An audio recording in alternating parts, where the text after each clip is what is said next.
Hello and welcome students. तो पिछले video में मैंने आपको बताया कि किस तरह ब्रिटिश और दूसरे देशों के लोग भारत आए व्यापार करने और फिर अपना धीरे धीरे अपनी फैक्ट्री बनाया। फैक्ट्री से फिर वो यहाँ पे रहने लगे और यहाँ के लोगों पर अपना शासन करने लगे।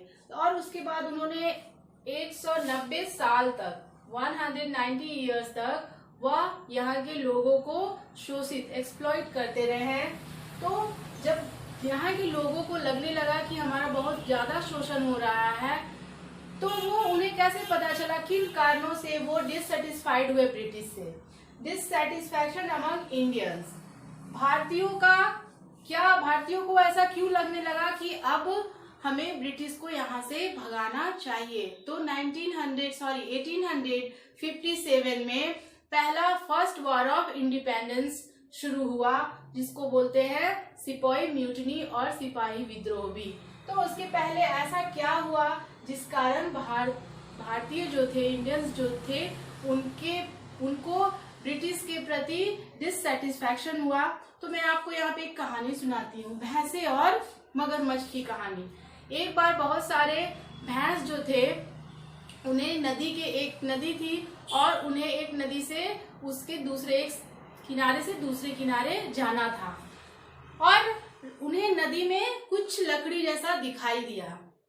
तो उसमें से एक भैंसे ने कहा यह मगरमच्छ है, लेकिन दूसरे भैंसे ने कहा नहीं, यह मगरमच्छ नहीं है, एक लकड़ी का टुकड़ा है।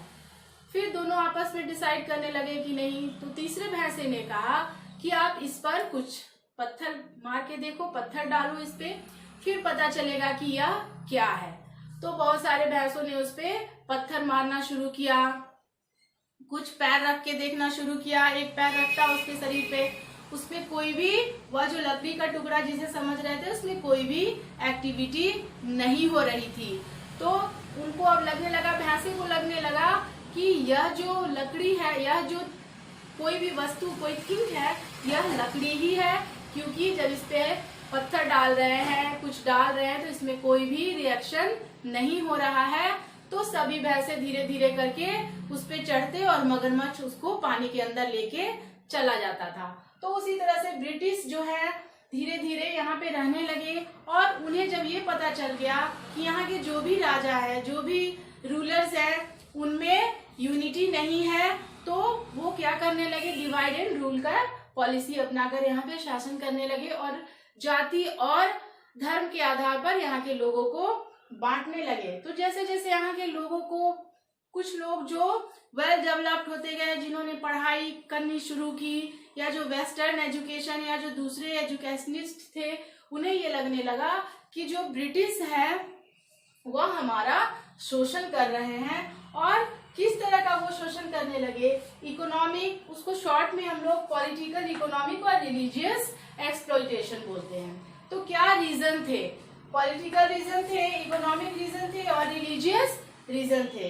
Economic exploitation of people in the form of taxes, land revenue etcetera. तो जो ब्रिटिश थे, वह मैंने पिछले वीडियो में भी आपको बताया था कि यहाँ के लोगों को वह अपने हिसाब से क्रॉप को उगाने के लिए प्रेरित करते थे, फोर्स करते थे और उनसे हेवी टैक्स भी वसूलते थे और अपने सामान को जो किसान उगाते थे उसको कम कीमत पे खरीद कर और उसे अपने देश या यूरोपियन दूसरे अदर कंट्रीज में भेजते थे और उसे जो भी प्रॉफिट होता था वह अपने फंड को दे देते थे। तो धीरे धीरे पीजेंट और फार्मर्स जो थे, उनके अंदर डिससेटिस्फैक्शन होने लगा। उन्हें लगने लगा कि ब्रिटिश जो है वह हमारा एक्सप्लॉइटेशन कर रहा है, हमारा शोषण कर रहा है और उन्होंने विद्रोह करना शुरू कर दिया। The people of India underwent great turmoil during the 190 years of British rule. Social causes, heavy taxes were levied on the farmers.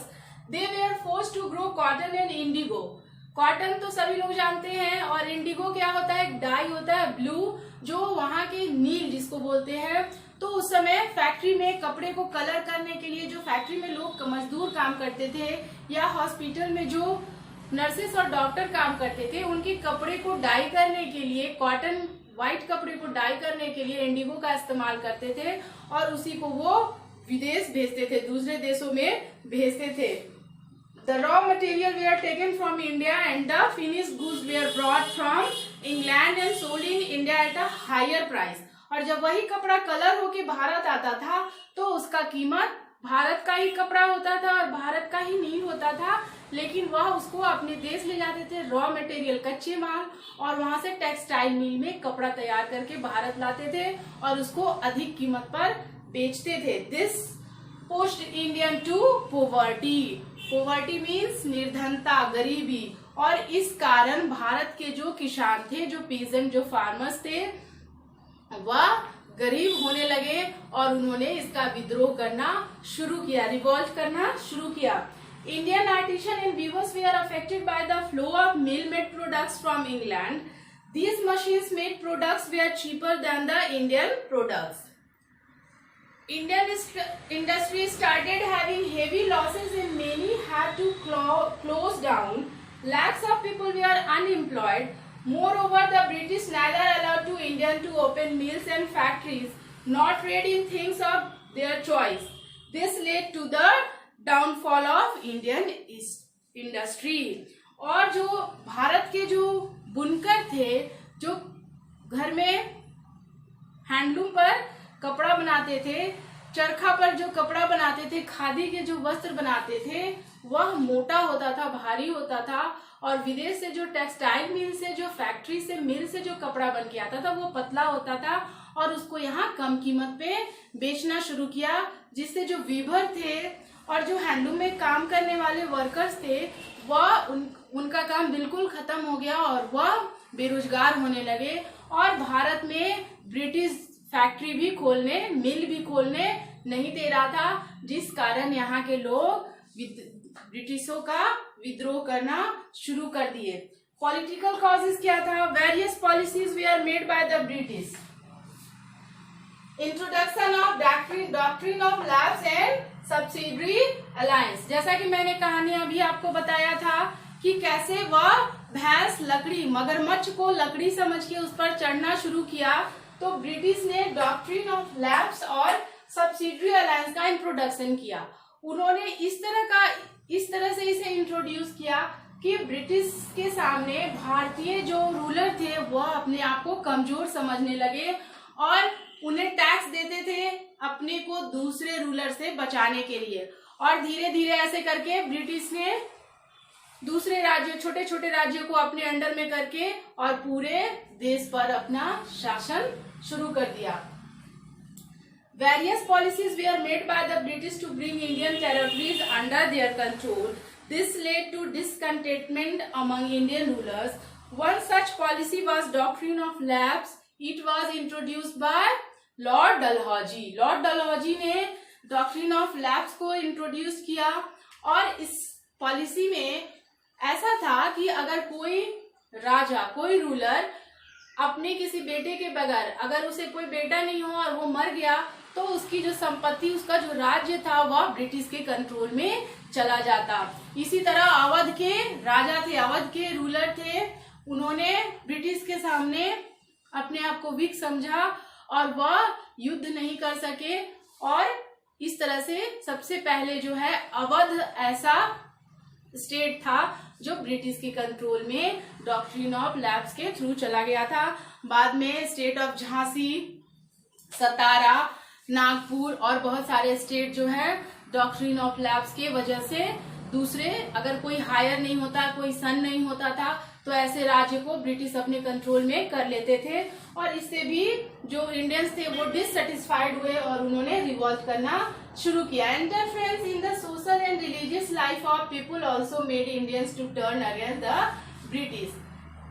British जो है वह यहाँ के लोगों के धर्म और उनके विवाह, बाल विवाह को रोकने का काम, इस तरह से बहुत सारा ऐसा काम करना शुरू किया जिससे इंडियन जो है वह खुश नहीं थे और उन्होंने ब्रिटिश के अगेंस्ट रिवॉल्ट करना शुरू कर दिया था. तो अगले वीडियो में मैं आपको बताऊंगी कि किन और कारणों से फर्स्ट वॉर ऑफ इंडिपेंडेंस का आउटब्रेक हुआ, तो उसके क्या रीजन थे और उसका क्या प्रभाव पड़ा, क्या इफेक्ट्स हुए आफ्टर द रिवॉल्ट ऑफ 1857। तो नेक्स्ट वीडियो में मैं आपको फर्स्ट वॉर ऑफ इंडिपेंडेंस के कॉजेज और उसके इफेक्ट्स के बारे में बताऊंगी। आज आप इसको अच्छे से पढ़े, और जो भी मैं बार बार आप लोग को बोलती हूँ, आज फिर रिपीट कर रही हूँ, जो भी डिफिकल्ट वर्ड है उसको आप ध्यान से पढ़े। चैप्टर को रीडिंग करना बहुत ही जरूरी है। अभी आपके पास बहुत सारा समय होता है, तो क्वारंटीन डेज को अच्छे से इस्तेमाल करें, तो आपको बोरियत भी महसूस नहीं होगा, और घर में अपने भाई बहन के साथ बैठ के वर्ड गेम भी खेलें, और इससे आपको नई नई बातों का सीखना अच्छा लगेगा। तो बहुत सारे एसएसटी में, सोशल स्टडी में बहुत सारे डिफिकल्ट वर्ड्स होते हैं, तो उसको आप अच्छे से लर्न करें, प्रोनाउंस करें, और किसी भी तरह का कोई प्रॉब्लम हो तो क्वेश्चन रेज करें। Okay, have a good day.